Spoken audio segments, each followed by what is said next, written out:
Well, hello, good afternoon, good evening, good morning. Hola! Hola! Buenas tardes. Bueno. So we thought we would invite you this afternoon to come on a dog walk with us and take the opportunity to show you a little bit of our immediate environment here in Granada, and to tell you a little bit about how we ended up here. How did we end up here, Stu? Tell you a little bit about how we ended up here with 30 odd animals in the middle of nowhere, pretty much, isn't it? In southern Spain. So if you're interested in dogs, if you're interested in the world of rescue, if you're interested in living in southern Spain and cats, then please keep watching. So, welcome. So we're on our local walk today. This is the walk we do every day with the dogs, pretty much. And we just thought we'd take the opportunity to talk to you, show you a little bit about the scenery, and talk to you a little bit about how we ended up here, because it really wasn't the plan to end up with 30 odd animals in rural Spain. I wanted Monaco. So I'm going to start by, before I go behind the trees, just showing you a little bit of our walk. So if I turn the camera around a little bit here.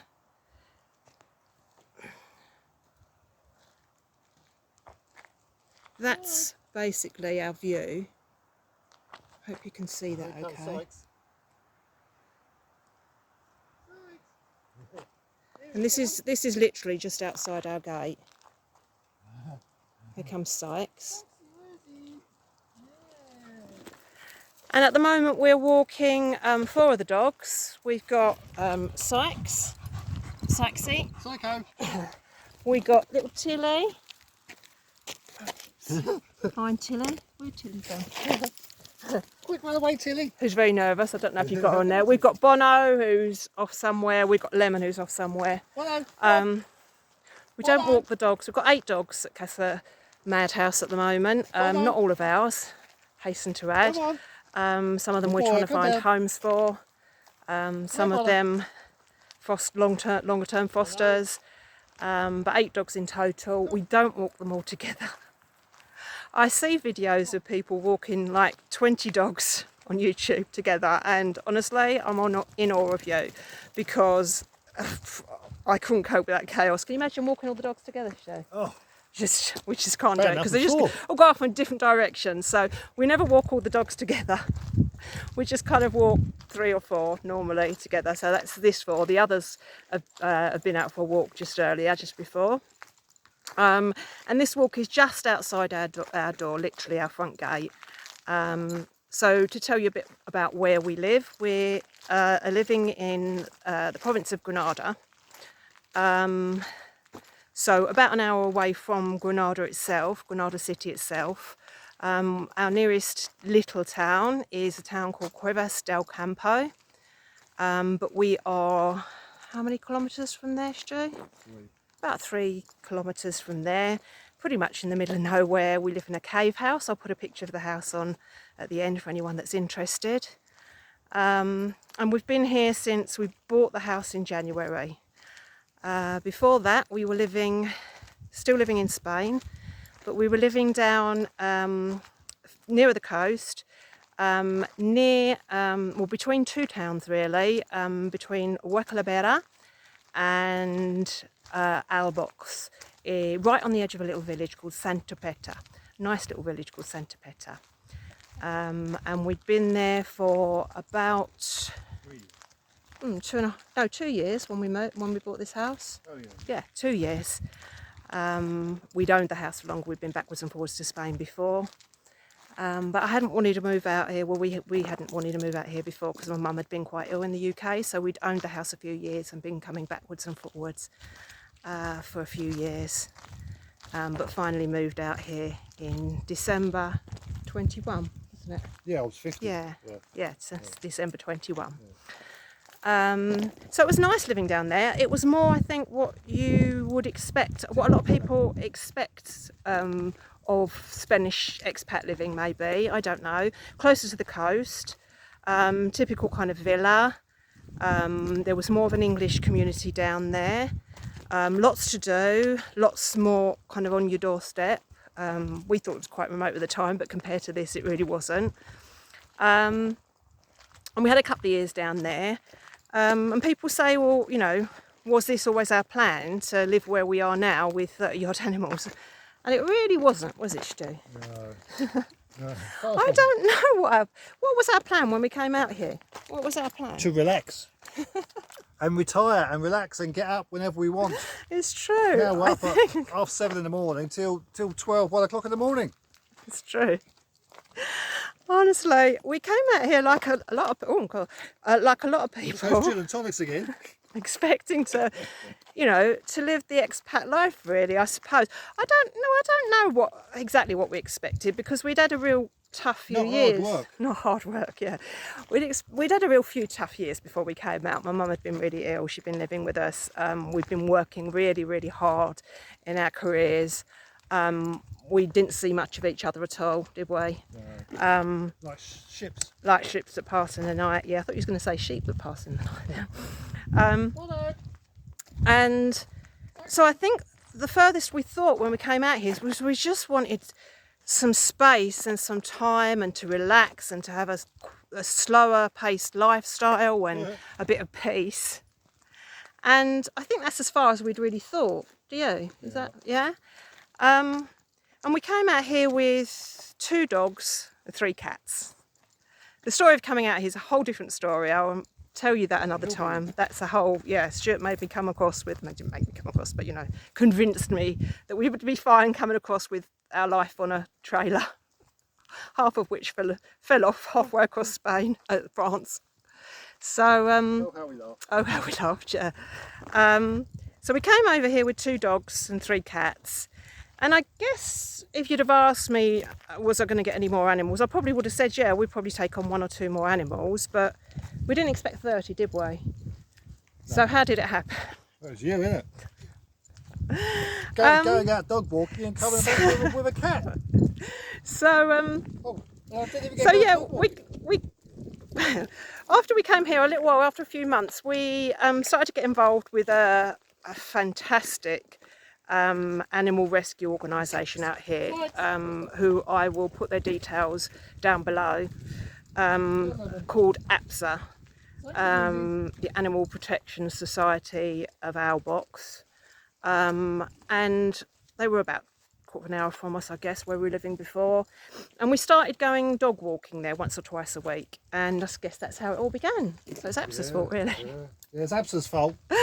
And after a very short time, we decided that, you know, we were happy to take on another dog. So we took on a foster dog that was Sykes, didn't we? Now, Sykes' story, I'll tell you all the individual dog stories in different videos. But so Sykes had come from AK Psycho. another AKA Psycho, yeah. Sykes had come from, he hadn't actually been in the kennels, he had been in a home, but it hadn't worked out for one reason or another. I'll get onto that another day. We took him on as a foster initially, and almost exactly at the same time, we heard that in the village that we lived right on the edge of, Santa Peta, there was a little dog running around, clearly homeless. A few people had been feeding him, but he didn't actually appear to have a home. And we suggested that he might want to come and take some shelter. We had like just a little shed thing at the front of our house, at the villa. So we suggested that he might want to come and just take some shelter there, because it had been quite rainy at that point in time. So that was kind of more or less at the same time, wasn't it, Stu, really, yeah, within a few weeks of each other. So we suddenly went from 2 dogs to 4 dogs. Ultimately, Chico, the little dog from the village, spent about half a night in the shelter, whined, and came straight into a bed and never went away again.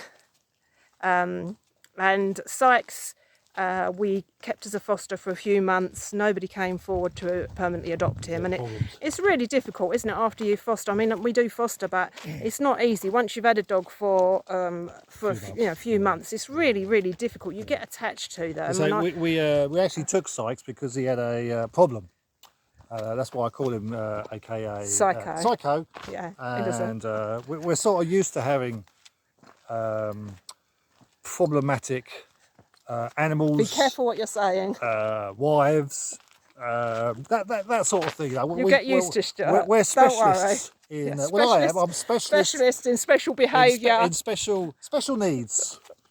So, anyway, you'll get used to him. Don't worry. So we ended. He's not going away. We're stuck with him in the middle of nowhere now. So yeah. So after a few months, you do get attached to dogs, you know, and so we just decided to go ahead and keep Sykes and adopt him permanently. So failed foster, as they say. So we went quite quickly, in about 7 or 8 months or less, I think, from having 2 dogs to 4 dogs. At the same time, we knew when we were backwards and forwards to the old villa that there were a lot of stray cats. It is quite a big problem, certainly in this part of Spain. I can't speak for other parts of Spain, but you know, the amount of stray cats. Neutering is not a common thing in this area, and there are quite a lot of colonies of what people might describe as feral cats, but a lot of them, to me, they're just strays. They're not wild. I mean, obviously you do get the wild cats, but so we had been, when we were backwards and forwards, you know, feeding a few of the cats that were backwards and forwards, when we were backwards and forwards rather, and that was quite hard because each time we'd come, we'd feed some cats, and then we might come back again a few months later and we might see the same cats, we might not. A few of them we still remember, we don't know what happened to them, but we knew there was an issue with stray cats and sort of a cat colony as such near where we were. So at the same time as taking on Sykes and Chico, we were feeding the cats, and then occasionally one of them would be injured or clearly not be very well, so we'd take them to the vets, and we adopted a couple of them permanently. But you know, obviously the more cats you feed, the more cats come. Not around the village. Yeah. And you know, we could tell the tale. There was quite a few cats. There were a lot that we took on. Well, not a lot. There were a few that we took on that were very ill and didn't make it. Wasn't there, Stu? Yeah. But having said that, there were some lovely stories as well. We've got one with us now, Fiona, who initially she was in pretty poor condition. Then she got pregnant. Then, as far as we're aware, she lost all the kittens. And then she got in a really bad state, and we ended up bringing her here with us, and she's thriving now. She's with what we call the outside cats. So gradually, while we were living down there, we seemed to accumulate more and more cats. It was a handful at the start. Yeah, so we ended up at that stage with 4 dogs, and maybe 5, 6 cats, and then the number of cats started to increase. So at that stage then we'd been kind of involved with APSA, doing a little bit of voluntary stuff here and there for about a year and a half, something like that, when we got Lemon, Stu. And Lemon came along. Now by that time we'd fostered a few dogs, and they'd gone on successfully to be rehomed. You know, it's hard to let them go, but they all went to lovely homes, all well and good. Some of them we had for a few weeks, a couple of them we had for, you know, 2-3 months, but they'd all gone on to have permanent homes. And then we fostered Lemon. Lemon at the time was a youngish pup, biggest pup I've probably ever seen. Lemon is a cross between, we think she's crossed between Galgo and Great Dane, we think. So she was a big pup, and she was supposed to be coming to stay with us. Was it a week or a month or something? It was a couple of weeks, was it? Because of the transport? Yeah, a few weeks, while she was waiting to be adopted to the UK. So she'd not been that well. She was young, so we took her as a foster, just interim, while she was waiting to go to the UK. And very sadly, her adoption fell through. After that, I think there was another couple of times when people came forward to adopt her, but through no fault of her own. the adoptions fell through. So eventually, Lemon's ended up still being with us, hasn't she? And she's still here with us now, and it's 1.5 years later. And for those of you that've seen the other videos, she's a big girl now. She's 1.5 years. She's thriving. She's doing really well. Lemon. She's going away. Can't see. Don't know if you saw her there. She's doing really well, but still with us. So that's the story of Lemon. So that was 5 dogs. And then a little while later, she was number 6. No, number 5. And then a little while later, one of the long-term residents at the kennels, little Tilly, who'd been there, I don't know, I think probably about 8 years, from what I understand, I just woke up one morning and not been able to use her back legs. Now this had happened to one of our dogs before, well, similar to Bono. He'd had problems, damage to his back and not been able to walk. So we were kind of familiar with that. So we offered to foster her until she got better. Massage and all that. Yeah, I'll do a separate video about Tilly, because her story is a whole story in itself. But it was a long journey, a long old journey over a period of months, but eventually she did well, didn't she, Tilly? She worked really hard, and eventually she began to walk again. But of course, once she was back walking again and she can run and everything now, little Till, hang on, let me see. Tilly, come, sweetheart. I can't. She's so nervous, Tilly. She's a nervous Neris, so she should be called Neris. She's so nervous, even after being with us. So eventually, come, Till. Come, Till. That's it. Eventually,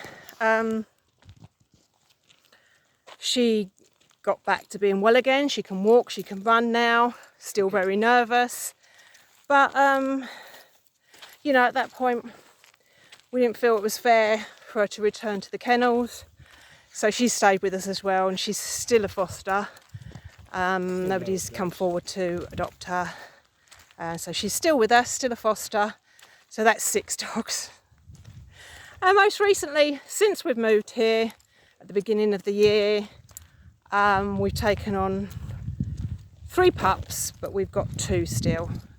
Again, if you've seen some of the other videos that we do, you will have seen them, Domingo and Sophie. And that came about because some friends that we made from the next town up, lovely couple, had been feeding a pregnant dog for a long time. And we ended up chatting about it.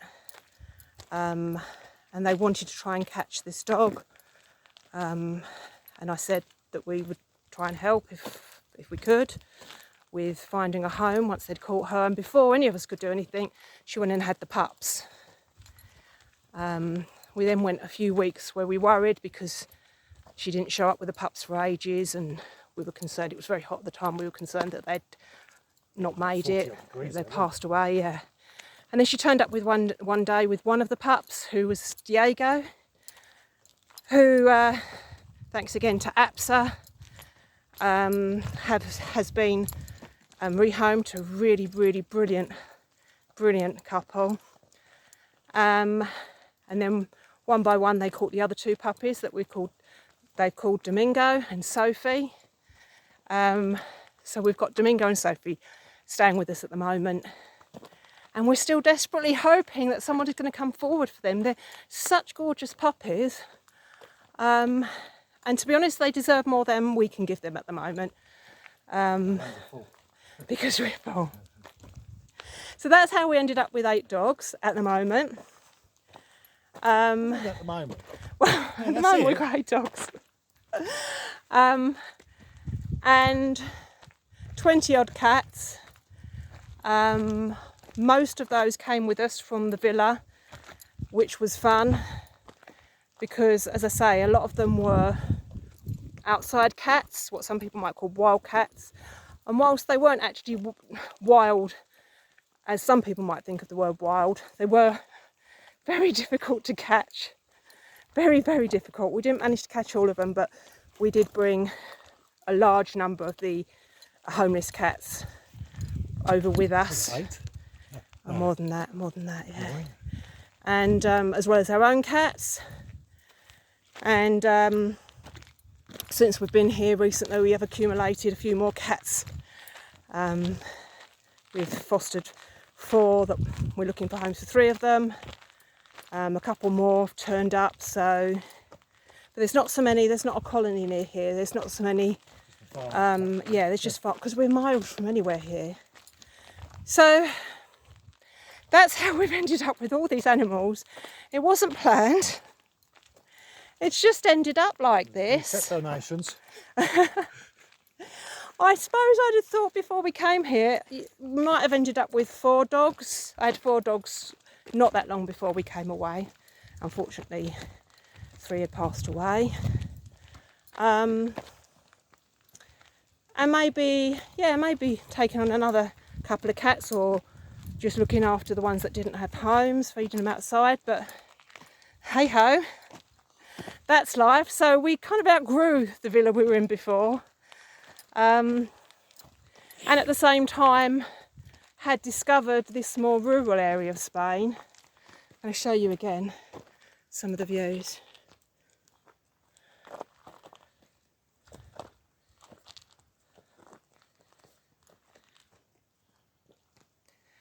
And fallen in love with it. We'd taken a dog for its forever home, little puppy, to a place called Castril, a little village called Castril, which is not too far from here. And we'd fallen in love with this area, the Granada area. Greener. It's a lot greener here than it is down closer to the coast. It's wetter, apparently, although we haven't had an awful lot of rain since we've been here, but it is generally wetter, and it can be slightly cooler in the winter or in the evenings. Although, it's all a matter of degree. It's really beautiful here. I mean, there's mountains in both areas. All depends what you want, really. If you're planning to come to Spain, it just depends on what you want. I think you have to decide on what you want out of life. I think that's probably what's changed for us. We've kind of shifted what we think we wanted out of life. Yeah, that's one thing that, I'll probably do a different video on that for people that are specifically maybe looking for information on moving to Spain. And we would probably now suggest renting to get used to an area. Thinking about what you really want out of life, because here is just so beautiful if you want a quiet life, a rural life. If you want to be surrounded by nature, really surrounded by nature, surrounded by mountains. We're not that far from the Sierra Nevada here, where you can go skiing in the winter. We can see the snow on the mountains very clearly from here. It's a lot more Spanish here. There's a lot fewer expats here. So if you want the kind of lifestyle where you've got more on your doorstep, if you've got more of an expat society, more English businesses, you're better off really somewhere like where we were before, which, as I say, is down towards Albox, Huercal, that's spelt with an H, down more towards the coast, Huercal, and there you'll have a lot more English services, be surrounded by a lot more expats. Still very beautiful, slightly less green, slightly drier, closer to the coast, obviously. If you want a more rural, quieter, escape from it all kind of experience, and I can only speak from our experience, people might agree with me, but I can only speak from our experience, then this may be something more that you'd enjoy. Again, turn the camera around for you to have a little look-see. It's very difficult because Back a bit there, back a bit more. I haven't figured out, is there, if anyone knows if there's a way to switch the camera around while it's taking a video. I know you can do it with photos, but while it's taking a video to switch it round, because I can't discover a way of doing that. You can see behind me from the views, it's actually nicer, cooler today, which is nice for us. Some people, if you're on holiday or something, might be a bit disappointed because it's a little bit overcast, but it's been so hot here during the summer, really, really hot. It's just nice. It's a bit of a relief, to be honest. So if you're interested and you want to look up where we are on a map, we're, as I say, we're in the Granada region, but we're right on the edge of it. So we're right on the edge. In fact, our second nearest town, Pozo de Alcon, is actually in Jaén, Jaen. So we're right on the edge of it. We're about an hour from Granada. Our closest town is Cuevas del Campo. Again, I'll put these details down below. And anyone that's got any questions or wants me to be more specific about, talk specifically about certain areas of life here, we're still discovering this area. We've only been here a few months and we're so tied up with the dogs and the cats a lot of the time, we don't get out much. But we're doing it bit by bit, so we're more than happy to answer any questions if we can. Again, it's only obviously going to be from our perspective and our experiences, but if anybody wants to know any more, then please just comment down below. I always check through the comments. I'm happy to, we're happy to give you any information or advice we can. We're also in a position, I guess, where we can compare living somewhere like this as opposed to somewhere that's more with more expats and close to the coast. So again, we can give you that comparison in living. So yeah, just comment down below if you've got any questions or if we can help you in any way. I hope that's given you a bit of information. Sorry for waffling, but there's so much, we've been through so much in the last couple of years, really. Obviously, I'll make some other videos on different areas of what I've talked about today in a bit more detail. But if you haven't enjoyed a little bit or got something from today's video, please consider subscribing to the channel. We post more, mostly information and funny videos and on the animals, on the rescue side of things, on the cats, on the dogs, on our day-to-day life. And I will be posting some more videos of the area as we get round and about, just to show people and give people some information, have a bit of fun. So yeah, if you've got anything out today and you've enjoyed any of it, or waffle, then please do subscribe to us. You can also unsubscribe if you decide you don't like us. It doesn't cost you anything. We won't hold you here prisoner. Yeah, like this video if you don't mind, and comment down below. I'll see you again soon. Thank you for watching, and have a great day. Bye.